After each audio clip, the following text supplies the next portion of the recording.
Fala pessoal, o X do xadrez de hoje é exclusivo do cavalo, a terceira peça que abordaremos de forma individual. Mas antes, editor, solta a vinheta!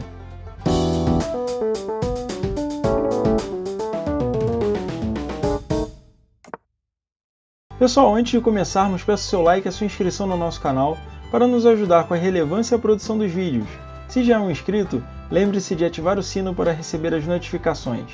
And if you are watching this video and speak English, I'd like to let you know there are subtitles available in English as well. Vamos lá! Como falamos no vídeo do conjunto de peças, os cavalos iniciam o jogo nas colunas B e G, na linha 1 para as brancas e na linha 8 para as negras. Desse modo, cada jogador inicia a partida com 2 cavalos. O cavalo é a peça com o movimento mais excêntrico do jogo. Ela se movimenta saltando 2 casas na horizontal, seguidas de uma casa na vertical, ou saltando 2 casas na vertical, seguidas de uma casa na horizontal. O cavalo também pode saltar para trás. Devido ao desenho do seu movimento, dizemos que ele salta fazendo um L. Repare que até agora eu não disse que o cavalo se movimenta, mas sim que ele salta. Esse destaque é para entendermos a próxima característica da peça. Ela é a única que pode pular sobre as outras peças, aliadas e adversárias.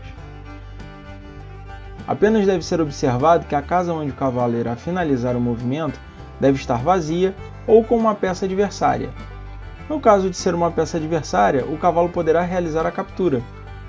É importante notar que o cavalo só captura a peça que estiver na casa em que ele concluir o movimento.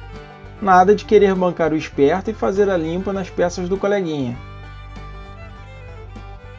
Então, para tornar mais claro, nesta posição o cavalo pode saltar para essas casas. Neste outro exemplo, ele pode saltar para essas casas. E neste exemplo, ele pode capturar essas peças.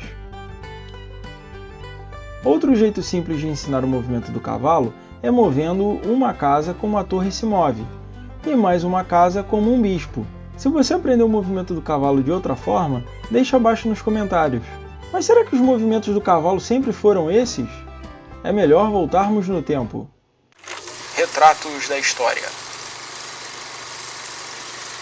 Então, o cavalo sempre foi assim e sempre se movimentou assim. Talvez até por isso seja a peça mais icônica do nosso esporte. Eu disse a mais icônica, veremos a peça mais importante num futuro vídeo. Entretanto, podemos mencionar aqui que o nome da peça no chaturanga era Ashva, em sânscrito. Em persa foi traduzido para asp e em árabe para faras, nos 3 idiomas significando cavalo. Em espanhol e em português o significado foi mantido, porém na França e na Inglaterra o nome foi alterado para significar cavaleiro. Desse modo é perfeitamente compreensível que alguns jogos de peças apresentem o cavaleiro montado no cavalo.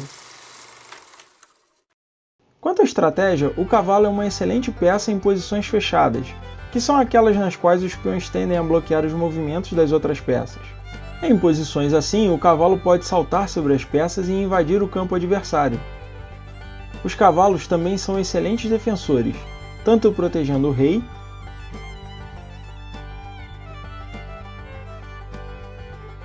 quanto ajudando a bloquear um peão passado do oponente. Além disso, fique atento aos múltiplos ataques que um cavalo pode desferir num único movimento. Esses múltiplos ataques são chamados de duplos, triplos,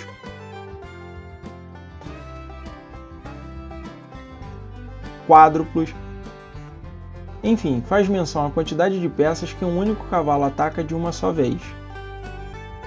Esse é mais um X do xadrez. Gostou? Então deixe o seu like e se inscreva no canal. Peço também que você deixe abaixo seu comentário com sugestões e feedback. E você já viu o nosso vídeo sobre o bispo?